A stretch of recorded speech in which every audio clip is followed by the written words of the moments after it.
Welcome to the Southern State of Golf podcast. Hi, I'm your host, John, and welcome to an episode where we're going to talk about logos, logo etiquette, and anything else we can get ourselves into. Today, we're joined by Robby from the Whole Story podcast. Robby, how are you doing today? I'm doing great, man. I appreciate another opportunity to chat with you on these. I mean, I'll talk golf about whatever. It's a lot of fun. Well, I mean, I could tell there's a glow and a smile about you because you just got back from the PGA Super Show last week. How was that experience for you? It really was. I don't know if they call it the Super Show, but it was super for sure. It was my first time there. I had a lot of expectations and hopes going in, and it blew everything away from just the scale of the place. There were so many great companies and brands and just people that were there, and got to reconnect with a lot of people that we've had on the Whole Story podcast. We produced for Josh Decker and Off the Deck. And so got to meet some of the guys that he has had on his podcast, and really just met a whole bunch of people that I think future episodes of the different podcasts that BestBall that we produce that we can have on the different platforms. So it was everything I thought and hoped and more. So I loved it. What would you say your biggest surprise was going into it? Because I know you've been to other conventions and other things before, and the first time you go to something big like that, I think that always opens your eyes to how an event goes on. What was your biggest surprise from that event? I don't know if it was a surprise. I heard this happen, but there were so many PGA professionals, so the men and women that operate and run golf courses. There were so many of those people there doing business, right? They go with the intent of, I'm going to find the clothes, the equipment, the signage, the things for the range, the things for the clubhouse, all the different things that they might need for their golf course, for their resort, for the entire year. So they are there on a business trip to do some shopping, to find the things that their members will appreciate when you think of clothes and stuff like that, clubs. And so they're there for business. And so it was interesting to watch and talk with a number of those people that were shopping and buying. It was a lot. I'm curious the dollar amount of sales that happens actually during the PGA show, because they'll sit at tables and they'll write out, the vendors will write out orders. They'll take orders. They'll set it up for the entire year. So that was maybe not a surprise, but just watching that in action was interesting. Well, I know on your business trip, I use that with quotation marks, even though I know it is business. You got to play a little golf while you were there as well, and you made a visit down to Streamsong, which I had an episode on it not too terribly long ago, and you had an opportunity to play the blue course. What was your overall impression of Streamsong in general? Yeah, so I got there late Monday night. There was a media day Tuesday morning, so I got there. It was dark, and this was kind of like my trip to Sand Valley back in September. I showed up at night when it was dark, and you couldn't see the scale of the place. I did know that, I drove out basically to the middle of nowhere and get to the main lodge and get checked in. I'm sitting there waiting for Jeff Marsh and some other guys to get there. So I'm watching the national championship game in the lobby there, and it was great. There were groups of golfers everywhere. They were probably talking about the day they had or the day they're looking forward to the next day. But wake up the next morning, open the shades, and you could see just again scale. A lot of golf out there.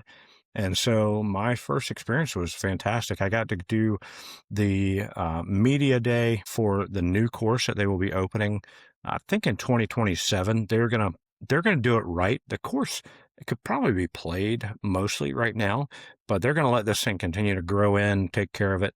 But David McClay Kidd was the tour guide, the golf architect, probably most notably famous for courses like Bandon Dunes, Gamble Sands, the Castle course, which I got to play over in St. Andrews. So he was our tour guide, but the folks at Streamsong and Kemper Sports, they did an awesome job of hosting a media day event. And then, yes, got to turn around and play the blue course in the afternoon.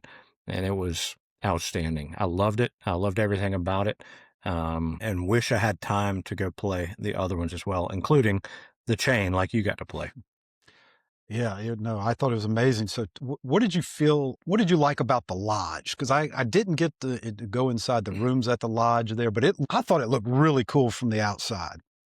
Yeah, so I shared a room with Jeff Marsh. There were two big old queen beds in there, a nice sitting area, place to put our luggage, our golf clubs, and, just the actual rooms themselves were great. It overlooked the back area there at the lodge, so you could see the fire pit.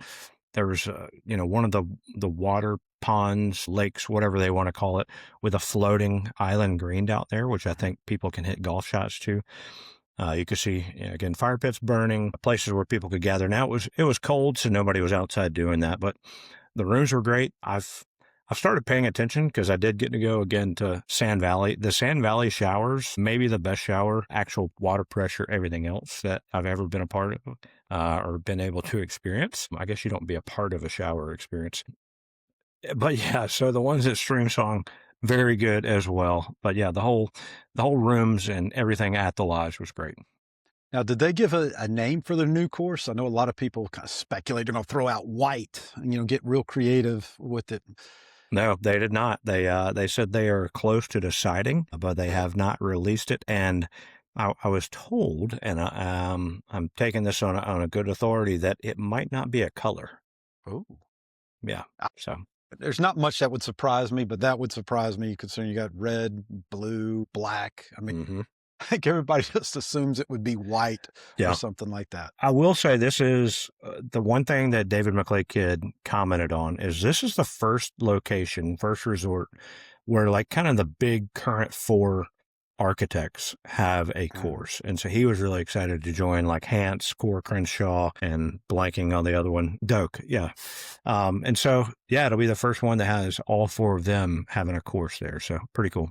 I think that'd been fascinated to be given a tour of a place by the architect itself. Is there anything that he may have said during the tour that he's like, I didn't really think about that, or I didn't even realize people thought about that when designing a course?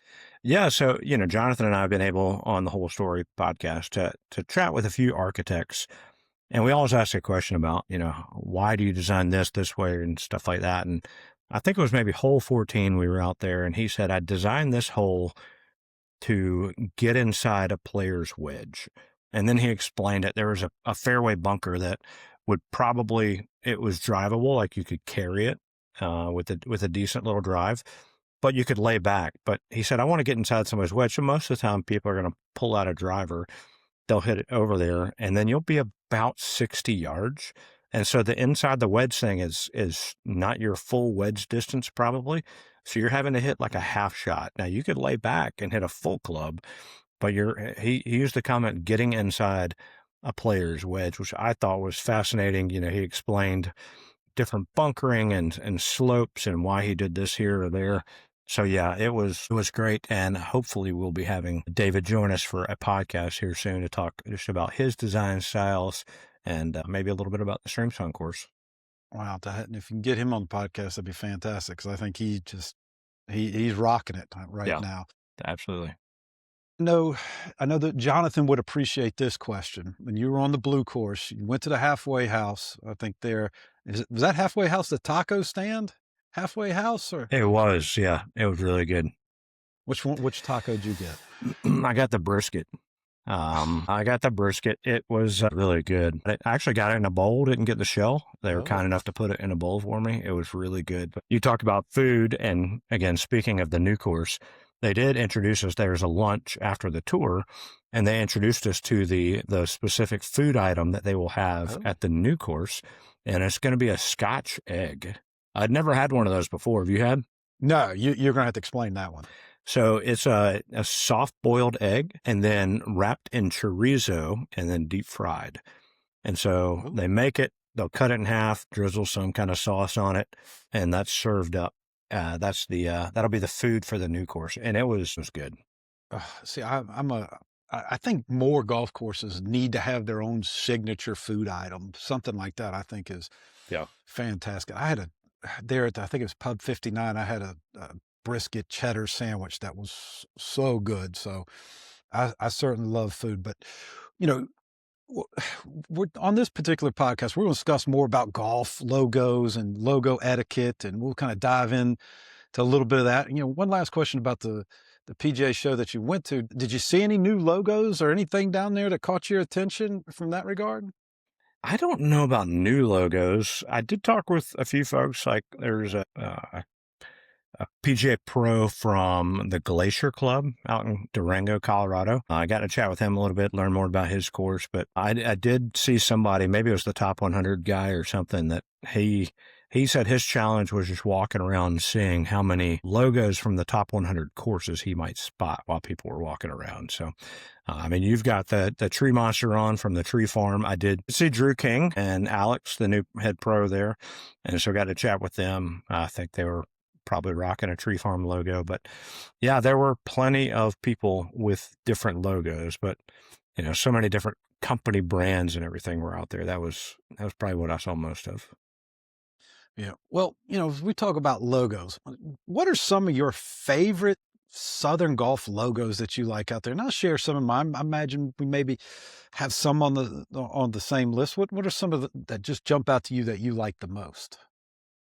I mean, locally, yeah, Tree Farm has outstanding logos. Seth McWhorter did a great job. I know Zach Blair is pretty involved with at least some initial designs on that stuff, but Seth McWhorter does an incredible job with everything he does. I'm partial to the old Barnwell logo. I love the owl. I love what they're doing with the new course, the Gilroy, using the armadillo. So I like that. And I know you've mentioned the Congaree logo. That's a really cool one. Palmetto has just the traditional sweet, simple logo. But yeah, there's so many good ones, all throughout the Southeast, including, I know your recent trip down to Cabot. Those courses down there have some great ones as well.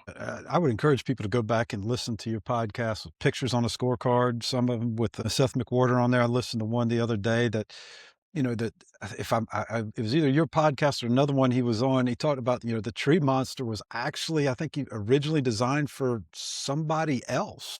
I don't even remember that. I'm hoping I'm not just telling some lie, but it was like he showed it to somebody else and they didn't think anything of it. And he saved it and then showed it to Zach, and it kind of took off from there, which I think that's amazing. Now, I will admit, when I first saw the Tree Monster logo, I liked it. I wouldn't say that I loved it, and I'm not real sure why, but now I do love it. And like I said, I'm not real sure why when I initially saw it that I just didn't fall in love with it. Now, when I saw the first Tree Farm logo with the tree and the crescent moon, like I immediately loved that particular one. The Tree Farm, I didn't like as much right away, but Yeah. now I certainly love it. So to me, that kind of goes into what makes for a good logo? For you, when someone were to ask you that, what makes for a good logo? I think, and we've talked to Seth and we've talked to Maria with Sometimes Draws and others that are incredible graphic artists, just artists in general in the golf space. And I think it's something that when you see the logo, you know exactly what it is from the start. So it's tied in so much with either just the overall branding of a course, the character of the course, something unique about a course. I think that's what stands out. And I think, uniqueness is good. I think there's so many like historical ones.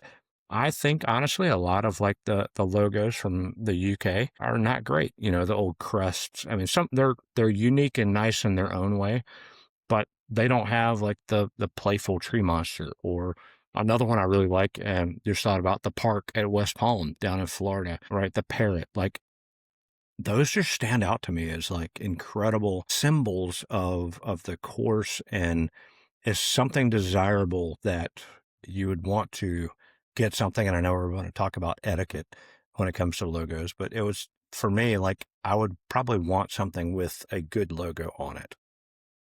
No, I'm with you on that. Like when I was fortunate to go to Ireland to play Port Marnock Golf Club. I mean, its logo crest is cool, but I didn't feel like I gotta buy me a quarter zip. I gotta get me a polo and a pullover. Uh, it's completely I different. will say, like, though, Karn, right? We talked about Mhm. Karn and their logo. If you look at it and you're like, oh, whatever, it's three swans. And it's like, it has like stories that are rooted in there. And it's simple, but it's, it's got history to it. So something like that really stands out to me. Oh, no, I agree. LaHinch, I like Oh, LaHinch's yeah. logo Great that's out logo. there. I mean, that is, but you're right. Some of those other, they're not as well. Like, I mean, I'm a big fan of Broomsedge's logo. Oh, yeah. I mean, I love it. I mean, because that is one that if you wear out now, if the people don't know anything about golf, they're wondering why in the world are you wearing an old school broom. But people that know golf are like, broom sedge. And, I don't know if you're familiar with the one called the Fields Golf out in LaGrange, Georgia, which Oh, if yeah. I'm not, did Seth McWhorter design? He may have He did. designed that. I Yep. think that is really cool. Like, I don't know anything about that course, but I know if I can be close to LaGrange, Georgia, I want to go play that particular golf course just so I'd buy a polo. I might even buy more than a polo because I just think that is such a cool logo. And I do think logos are really good conversation starters.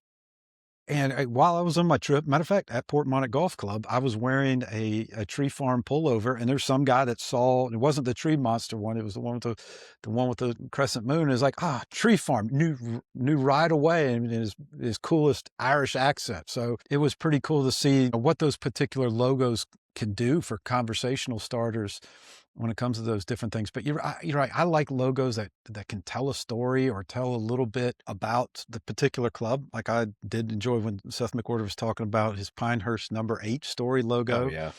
And I had to go back. I went back last night and looked at the logo and with the 100 in it. And I thought that was, I didn't know that. I've seen that logo, but I didn't know that. But now you said it, I see the brilliance Hmm. in that particular thing. Do you got any places that come to mind of some play that you want to go play? So you want to go, you'd like to buy the shirt or a hat or a polo, a couple for me that come off the top. Congaree is one of them. We've talked about that. That's one that I like. First of all, I want to play because it's a really good golf course, but I like their logo because it does mean something to the area. Another one that I know nothing about the golf course, but I know it is considered a really good golf course, but the MacArthur Golf Club Oh, yeah. down there in Florida to get the milk jug. I just think, I don't know why I think simple like that is so cool. I never thought growing I up, do too. Like, I think, yeah, understated, simple, I, makes a great I logo. absolutely. And the one that I want to go there, probably not so much for the logo, even though the logo is really cool, but I think the whole experience was, of course, the Ohoopee Match Club. Oh, yeah. I mean, the onion logo, and then I heard on some podcasts they talk about that there's a secretive Ohoopee logo that I don't even know anything about that, but I think that's really cool. The onion logo looks really cool. Another one for me that I want, I think the logo is kind of cool, but I think it just imbibes the person was the Grove 23, Mhm. Michael Jordan's course down there, actually not far from MacArthur Golf Club.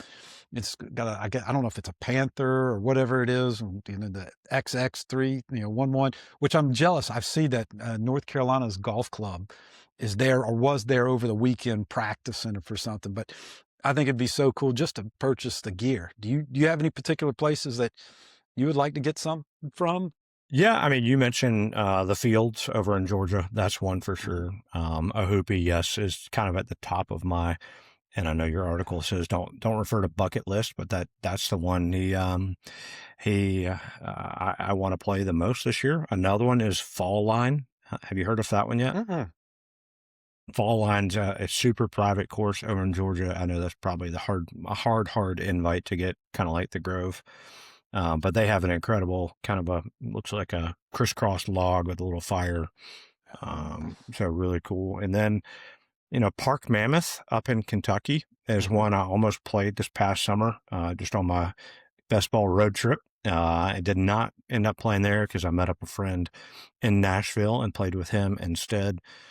But yeah, I mean, you mentioned a couple. MacArthur would be great. The High Grove, I believe, down in Florida. It's a new course, and I know my friend Morgan Purvis is really involved with that one as well, who helped kind of jumpstart Old Barnwell as well. So that one has a great logo, and there's so many. Yeah. There certainly is. When you go to a golf club, and I talked a little bit about this last week. When you're going thinking about a pro shop purchase, Does how you play influence how much you buy at a pro shop? I'm pretty reserved when I go in a pro shop. I can't even think of the last time I bought a polo shirt from a pro shop. I will normally look for t-shirt, a hoodie. I got under this, I've got the one from Pinehurst for number 10, because I love that logo. And it's just something simple. I think I actually bought this because when we were there, it was blazing hot and we'd been out in the sun all day and we were about to go play. The Cradle. And I was just like, you know what? I want to change shirts and I want something that has a little bit of sun protection. So that's why I got this one. But yeah, when I go into a pro shop, does the course impact how maybe a little bit, but I try to be pretty reasonable when I go in there. I did love your comment last week when you said something about the golf balls. And I used to purchase golf balls. I don't anymore. Just I haven't for a while. But yeah, the fact that you can't at a lot of places buy the one logoed ball and you have to buy a whole sleeve, that I agree with you. It's kind of a pet peeve. Oh yeah, no, that don't get me started. It drives me nuts. But of course, if I'm at a I thought it was a great point. Yeah. but I don't want to be the old man now that I'm 50. The old man that's if I'm at a nice club, like why do I got to buy all three? I don't need all three. Yeah. I want one to go on a rack, right? Like that's it. Absolutely, that's exactly what I want. Well, a list that I sent you the other day, yesterday, as a matter of fact, that I've seen online, I heard people talk about it, is Johnny Chop's logo guidelines and club etiquette. They said this was posted somewhere in the Maidstone men's locker room back in 2019, and I've yet to see if I have a hard time believing Johnny Chop is a real guy, but maybe he is, maybe he isn't. This guy put together 50 different logo etiquette things that one must apply. And I just want to get your opinion on a couple of these. Now, the first thing. First, hold on. Okay. Have you seen the Maidstone logo? It is the whale, correct? The whale. And it looks like somebody just got a pencil out and drew the logo. And I love it. I think it's classic. I know when I talked with Seth McWhorter one time when we interviewed him, that was kind of one of his favorite logos because it's, again, so simple that it just stands out. So, yeah. No, it is a fantastic one. That's one that I know I would probably walk out of that pro shop with probably more gear than I really probably needed to, because I think you're right. It is simple.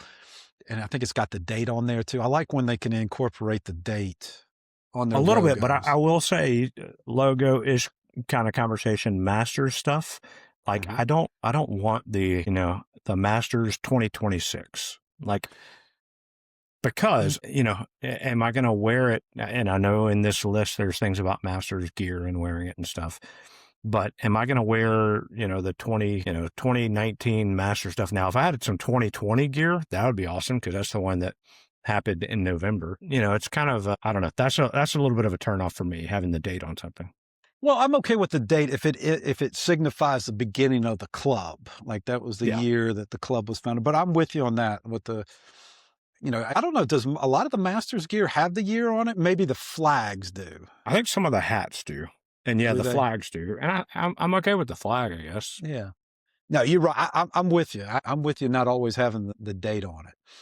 All right, let's go into some of Johnny Chop's logo guidelines and club etiquette.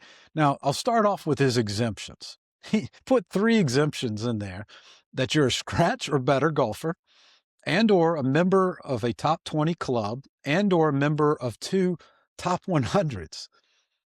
Now, I will say this. For me, and this is just me, why have those exemptions for any of those people? That's the one. Now, granted, if you're a scratch golfer, good for you. But if you're still walking around, I don't know, looking like a fool, I still might think that. Yeah.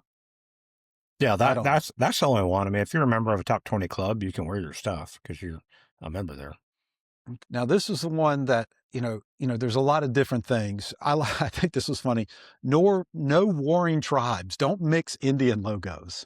Yeah. I thought that was, of course, I don't know how many Indian logos there are out there for different clubs. Like, I guess you probably wouldn't want to wear the Cherokee Plantation logo with Seminole or different ones like that. The one I thought was funny too is logo umbrella from a non-member club, preferably not. I mean, you can't pull out your different ones. I don't I don't know Yeah. about that. All right, here's one. I know I'm guilty of it. When we do my top 10, it's going to be about logo etiquette, and I break this one off often. Bag tags expire after 30 days. Golf should look like a Christmas tree. What do you think about that? Yeah, no, I like that one. I think, when I play somewhere that has a bag tag, like tree farm, for example, they'll etch your name in your bag tag, and it's kind of a little keepsake.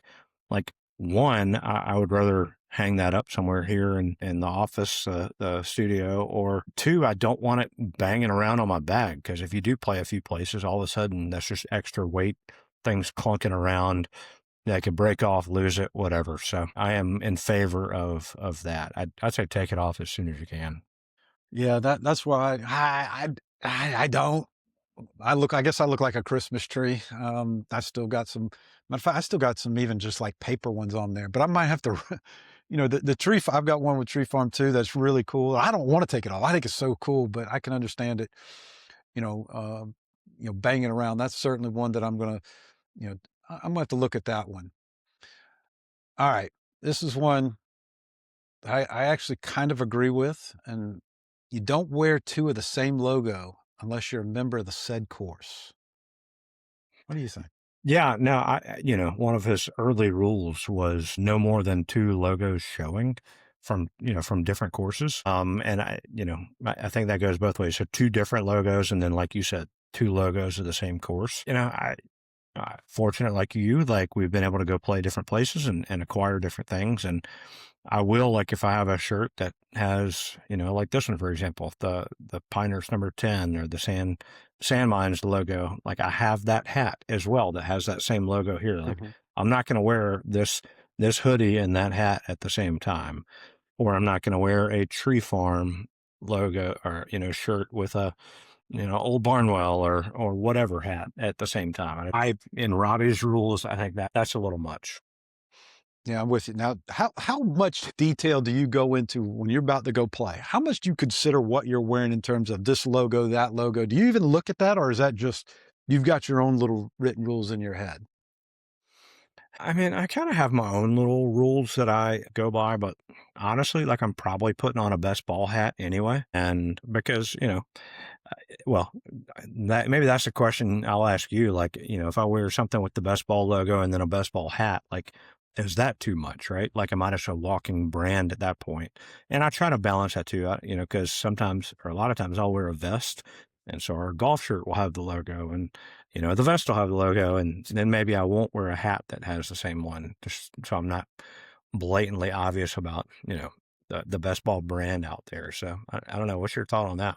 No, I mean, I think that's different because it is your brand. You are representing your brand. You're trying to get your brand out there. Because there's been many times that I've even thought about being a high school athletic director at Spring Valley High School. That whenever I go out, if I get our block V, check V here, put it on my hat. Matter of fact, I've even reached out, trying to work with Seth McWhorter to create an alternative logo for Spring Valley High School, because I feel like you wear too much of one logo, it can get a little. There are times I do sometimes feel like a walking billboard, but I think when it's your thing and what you do, I don't think that's too much. And I know you've got different iterations of the logo where you've got the golf cart, then you got the golf cart where it says best ball on it.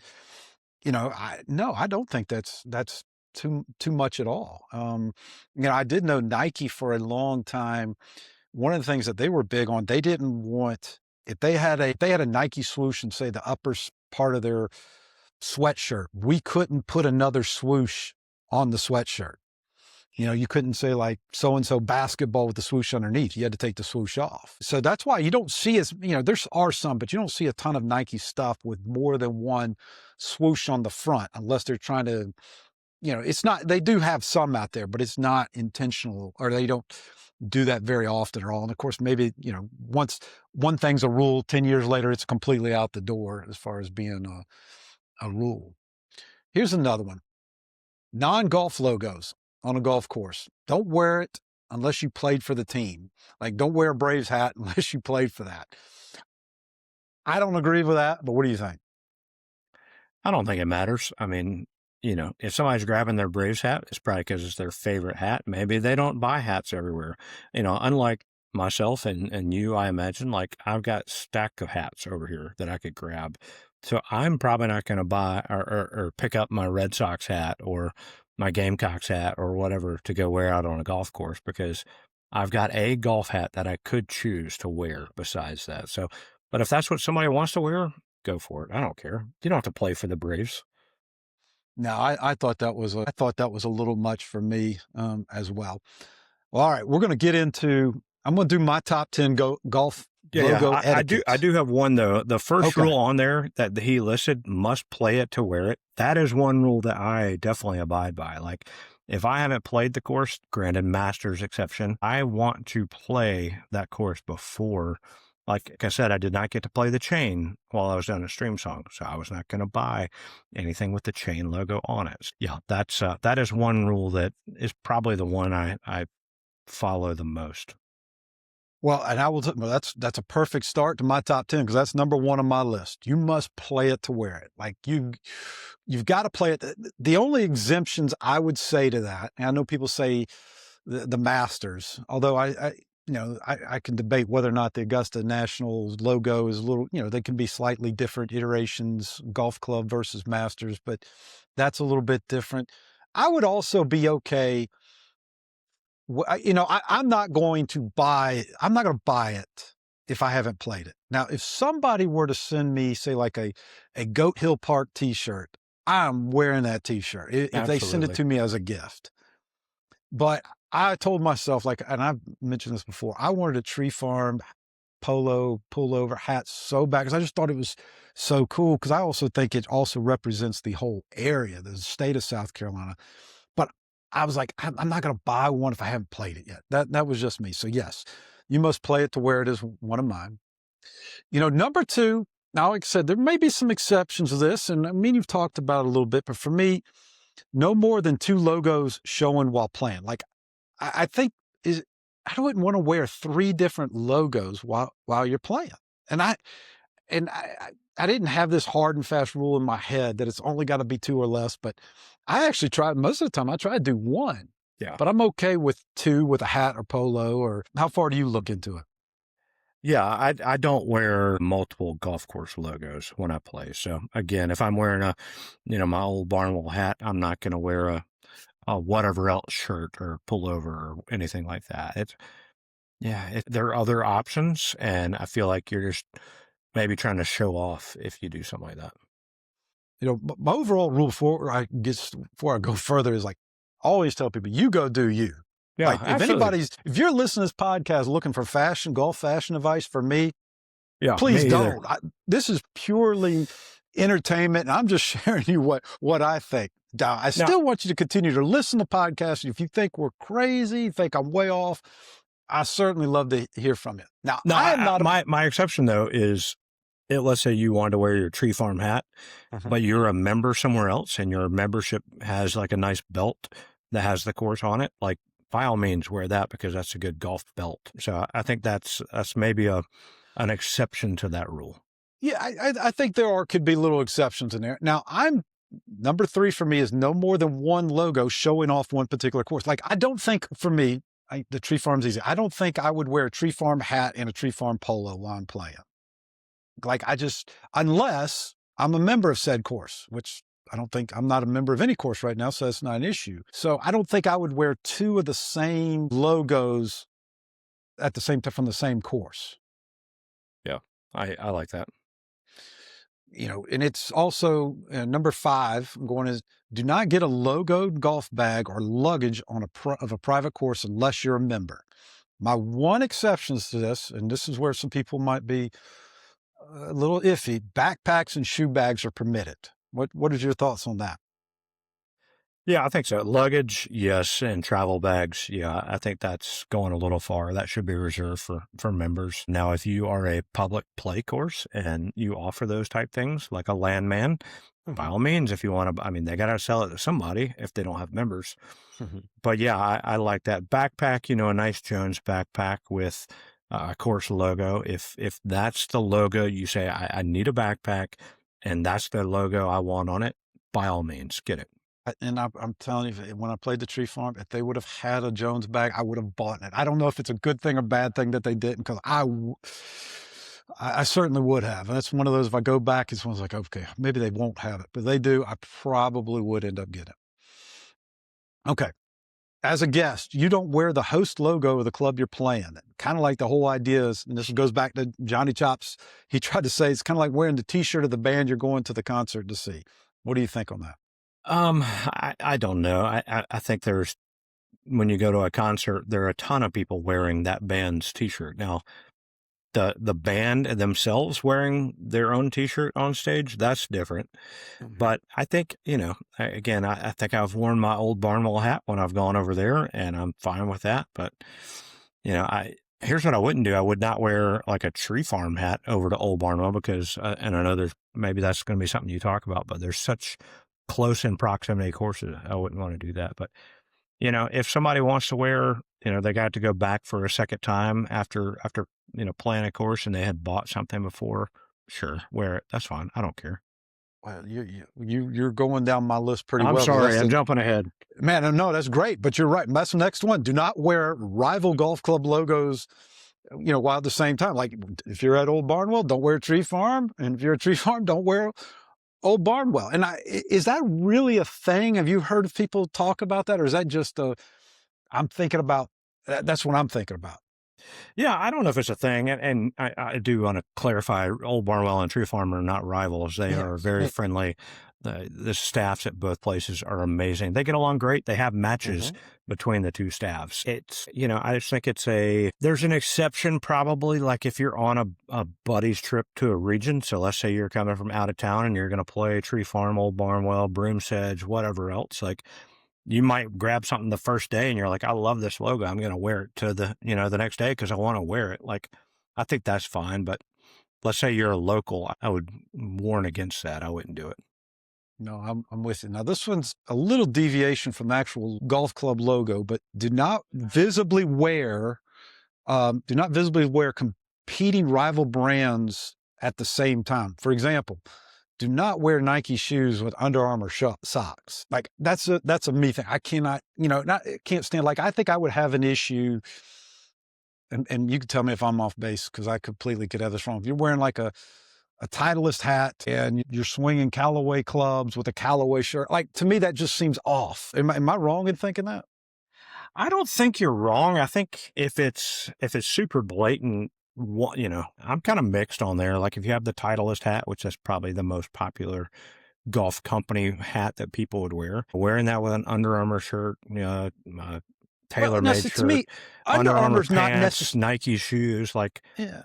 I don't know if that matters as much. Now, Okay. if you were to come out and you're in a Titleist hat, FootJoy shirt, FootJoy pullover, FootJoy pants, and some FootJoy golf shoes, then maybe it's like, whoa, sponsored. Like, come on, that might be a little too much. I'm not too concerned about that. No, you're right. I'm glad you clarified that because I'm not overly like I don't know how many like, and I'm coming from it. That last one was a little bit more from a different perspective than just From a purely basketball golf. side. Yeah, it's more of a basketball. Like you will not, as a Gamecock fan, which I'm so thankful they're about to become Nike. Same here. I'm so excited about it. I had a couple of Under Armour shirts, but other than that, I've got one pair of Under Armour shoes that I got just simply to wear with some of my Gamecock gear. But I could not stand. Occasionally, I'd walk out the house. I might have a pair of. I actually worried about this. I'd wear a pair of Nike pants with my Under Armour shirt, and I hated when I did it. And I was like, sometimes I'd untuck the shirt so it'd maybe cover up the swoosh that was on the pants because I just didn't. And I know that that's a me issue. No, I agree with stuff like that. Like it is something to consider, especially because most brand logos are in a prominent place that people, if they're paying attention, will notice. So I'm with you there. Well, now it's got me thinking, is there rivalries amongst golf brands? Like, is there a particular, like, what is a big rivalry between like the Callaway and Titleist? I would imagine I don't know, they consider themselves, is that a rivalry? Or I wonder who would consider themselves a rivalry in the golf logo wear industry. Yeah, I mean, I think Callaway and Titleist and tailor-made and throw Nike in there because, even though they don't have clubs anymore, like they are, and especially now they're making a big push in the apparel side again. But yeah, I would say those are probably the biggest ones. Under Armour, a little bit. You got Jordan Spieth there, but yeah, I would say there is a rivalry. I mean, athletes get paid to wear one thing or the other, so they're not, they're not free agents too much in that regard. To piggyback off a little bit off of the show, this PGA show you just went to, was there a booth or a show a display of a golf brand that just blew you away, that you were like, wow, this was done so well? I mean, thinking of those brands, yeah, Callaway and Titleist were amazing, and the Nike booth. It was outstanding. They had good floor space. Titleist with their clubs, with their FootJoy side for shoes and everything. Callaway was great. Got to run into a former guest, Michael Verska, and met his son as well. And so all those are doing great. I will say TaylorMade was not there. They did not have a booth. And apparently this is the second year, I believe I was told, that they did not have a big setup. And my guess is they wanted to, they feel like business is fine. We did not need to be there. We'll still do well without spending the money to kind of have a presence at the biggest golf show. That sounds really surprising to me. One of your biggest names in golf doesn't at least have some sort of presence. Huh. Yep. That is interesting. All right. I got two more rules that I want to share. This next one's called the try hard rule. Now, this was a little taken off of Johnny Chops, but it's not the exact sum. The sum total of course rankings must be more than 50. For example, you can't wear Pine Valley and Cypress at the same time. Because I think if you were to do that, now, first of all, I'm not worried about that. I don't think I don't even know if I could possibly put two together to get under a certain amount. Like I said 50, I think Johnny Chops was 20.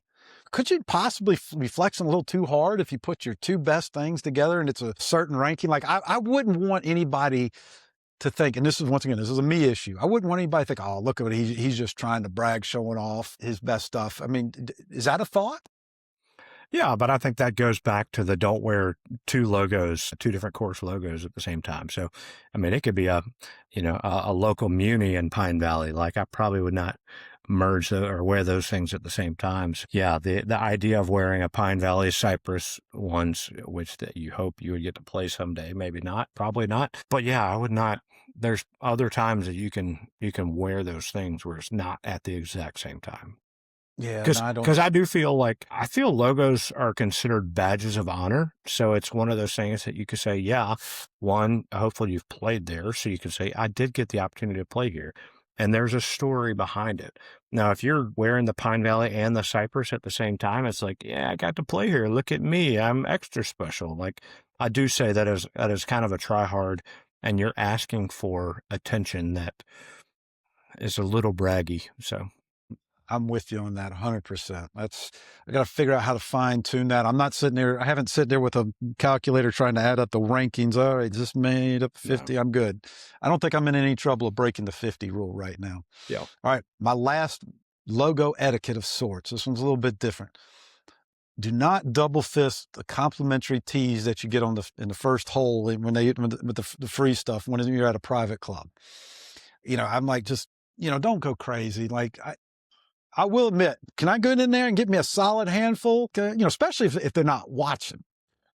I mean, I will admit I do that. Now, if there's a bunch of people around, I just take a few. I try to be good, but yeah, don't double fist. Yeah, I am in agreement with that. I might grab 2, 3, 4, 5 at most. What kind of the small 3, 4 fingers can small grab, because I would like, and I probably won't even use it, like the little plastic ball marker with the logo. I like getting an extra scorecard because I like to keep a blank scorecard if possible, maybe a pencil to have, but yeah, I'm not gonna deplete their golf tee supply just because. What am I gonna do with them? Like, we've got great Western Birch golf tees, so I'm not looking to show up to the next course I play and pull out a previous course's golf tee. Like, I might grab a couple, 1 or 2 to have as souvenirs, but yeah, I'm with you. All right, my last question on this: what do you have a favorite golf tee? Like, is there one that for whatever reason you just like it more than others? Like a brand or? Brand or a logoed one or a brand or, I know Western Bird, like, is there a particular one that maybe a private club you went to or that they just gave you some and for whatever reason, you just like it? And I'm looking over here at my, I I, mean, Landman does, yes, Western Birch, I think, is outstanding. I'll just say on the golf tee front, like for those that have or have not been to Pinehurst, I love how Pinehurst shows off their logos on golf tees, and they have them at all their different places. Like we stayed in the Holly Inn, and there's Holly Inn golf tees there in the lobby. So they do an incredible job. You'll look on their social media from time to time, and they list out or kind of talk about the different logos that they have on golf tees. So I don't know if it's a favorite. I just really appreciate how they take a very common, simple thing in golf, the golf tee, and use it to highlight the different pieces and parts that make Pinehurst special. yeah, no, I'm with you. That seems to be really cool. One of my favorite tee I actually got is an old Barnwell tee. And for whatever reason, and I could be wrong, like the cup on it just seems to be a touch smaller than some of the other ones that I have. And it's got the little out logo on the inside of it. I mean, I love it. I'm a sucker of logo tees. I collect them. I always like to try to take one or two just so I put up somewhere to take a look at them. I'm looking at some right now in my office. I think those things are just so cool. Well, Robby, man, I really appreciate your time today talking logo etiquette. And, I would encourage anybody, if you take any exceptions on anything I said, and especially anything Robby says, please send me all the hate and the contradictions, because I'm sure I contradicted myself 3 or 4 times in this. And call me out if you ever see me out playing golf somewhere. And if I'm contradicting any of my logo etiquette, please call a foul on me. Please hit me up on email. My email is southernstateofgolf@gmail.com. We're also on X and Instagram @ssofgolf. And, you send me anything, you call out Robby and Jonathan. If you see them out anywhere, send it to me. I'll call a foul, a penalty stroke on them for a while. But Robby, man, I appreciate this. You got any other last words of wisdom about logo etiquette? No, I think like you said early on, like you do you, right? If you want to wear every single logo from every single course you've played at the same time, by all means do it. Like we want people to have fun on the golf course when we get to play with people. Like I don't want them to worry about, man, I'm not wearing my favorite pair of socks because I had to put on a different shirt today, or, I can't wear these pants because of whatever, can't wear my favorite hat. Like, do you, like, play with whatever makes you feel comfortable. If you love showing off the logos you got, by all means do it. Like, who are we to judge when it comes to logos? It's about having fun out on the golf course, enjoying the people you're with. I appreciate the opportunity to chat with you, man. Anytime I get the opportunity to jump on here with you, I think these conversations are great. I will give a little plug here real quick for the BestBall Golf Club, if you'll let me. Absolutely. So we're gathering a group of people for a very inexpensive price of $5 a month. And it's not, this is not a moneymaker. It's a way to cover the expense of hosting this thing. But we've got the BestBall Golf Club, and it's a community of like-minded golfers that like golf for people. And it's a way to interact both online. We'll do some in-person events, like maybe a trip to the Aiken area here this year, or maybe a trip to Streamsong at some point, where we can just gather and have fun, hang out, play some golf, and share stories. So yeah, check out bestball.com, and then I'll give you a link to the different places to check out the things we have going on. We'd love to have you. John, I'm glad you're a part of it. Well, I've enjoyed being a part of it so far. I'm looking forward to we're going to have a hang come up soon.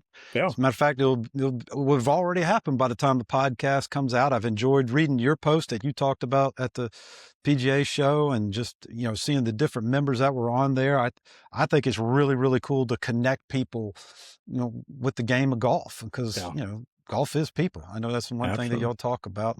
And there's a place in there where you can say, hey, we're playing golf tomorrow. And John, if somebody hadn't responded yet, we're looking for a fourth. So we're wanting to gather, give opportunities for people to go play with other people. So I think that's great. Please go to bestball.com, check it out. There's a lot of great stuff. Check out the other podcasts that are part of the Best Ball family. A lot of great podcasts on there, a lot of great guests on there. Please go and check it out and listen.